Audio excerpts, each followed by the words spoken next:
Apparently, people think I'm faking my soul bread recipe. So I brought the biggest noob to demonstrate a foolproof method of this recipe.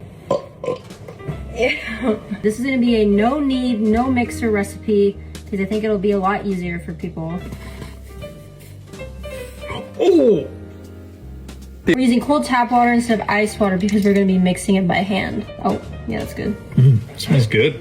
And mix it till it's just combined. Did you wash your hands? Are you serious? Wash your hands.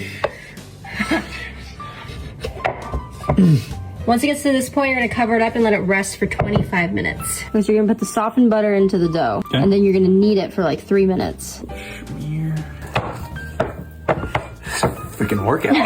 Now that all the butter is mixed through, it's not gonna be smooth, but you're gonna cover this and let it rest for another 25 minutes. And then we'll start the first set of stretch and folds.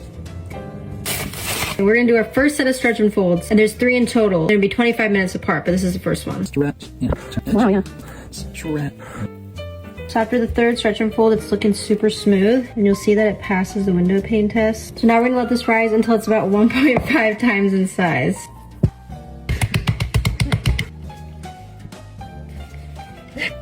It's actually pretty easy. Yeah, see? Even a noob can do it. Yeah.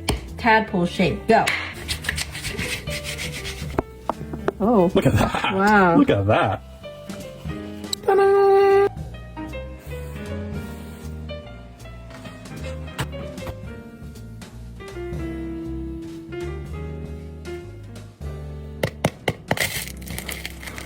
Look at that butter hole. Phenomenal job. Cozy a poo? Mm-hmm.